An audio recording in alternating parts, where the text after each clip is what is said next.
হাজোৰ বামুণ্ডী 150 বছৰীয়া পৰম্পৰা ৰক্ষা কৰি গাঁওবাসীৰ সমূহীয়া মৎস্য চিকাৰ আজিৰে পৰা বামুণ্ডীত সবাহ গণ আৰম্ভ সম্পূৰ্ণ ধাৰ্মিক ৰীতি নীতিৰে ভক্তক গধূলি দিব সিধা দাইল চাউল আলু মিঠাতেল পানীলাও কবিৰ লগত প্ৰদান কৰিব একোটাকৈ মাছ 150 বছৰে গাঁওবাসীয়ে পালন কৰি আহিছে এই পৰম্পৰা এক পৰম্পৰা ৰক্ষা কৰি গাঁওবাসীয়ে ওচৰতে থকা ব্ৰহ্মপুত্ৰৰ খুঁটি বিল আদিত এনেদৰে মৎস্য চিকাৰ কৰা পৰিলক্ষিত হৈছে এইটো আমাৰ পৰম্পৰা আমাৰ পিতামহৰ দিনৰ পৰা আছে বুলি আমি ক'ব পাৰোঁ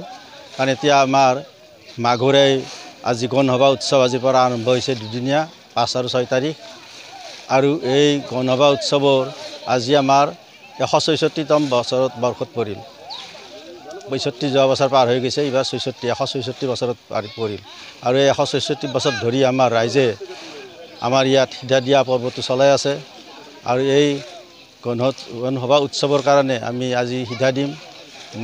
এই সিধাত থাকিব আমাৰ মাছ চাউল বা মাছখিনি ৰান্ধিবৰ কাৰণে আঞ্জাৰ যিখিনি লাও সকলোখিনি জগাত থাকিব আৰু আমি এই বস্তুবিলাক তুলো আমি ৰাইজৰ ফালৰ পৰা সকলো ৰাইজে বামুণ্ডীৰ প্ৰায় 1200 ঘৰ গিৰিয়ে প্ৰতি ঘৰৰ 3 কিলোকৈ চাউল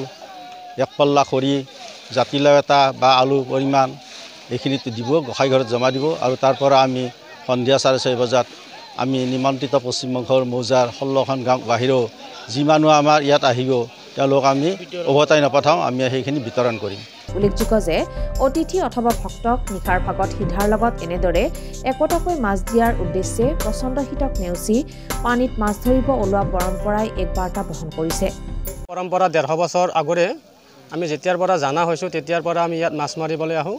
ডাঙৰ মাছ যেটো পোৱা যায় সেইটো আমি আমাৰ বামুণ্ডী ৰাইজঘৰলৈ দিয়া হয় আৰু যেটো আমি সৰু মাছ পাওঁ সেইটো আমি ঘৰলৈ লৈ যাওঁ আমি কিমান ডাঙৰ কিমান কেজি কিমান প্ৰায় 2 কিলো 3 কিলো পৰা আৰম্ভ কৰি 1 কিলো আৰম্ভ কৰি 5 কিলোলৈকে পোৱা যায় ডাঙৰ মাছটো আমি ৰাইজলৈকে দিওঁ আৰু সৰু মাছটো আমি ঘৰলৈকে লৈ যাওঁ আমি ধৰ ৰাইজলৈ দিয়া মাছৰ পৰিমাণ 2 কিলোৰ ওলাইছে 3 কিলোৰ ওলাইছে সেই মাছটো আমি দি দিছোঁ ৰাইজলৈকে সমূহীয়া মৎস্য চিকাৰ আৰু হাজোৰ পৰা প্ৰাঞ্জল কলিতা ৰিপোৰ্ট DA 365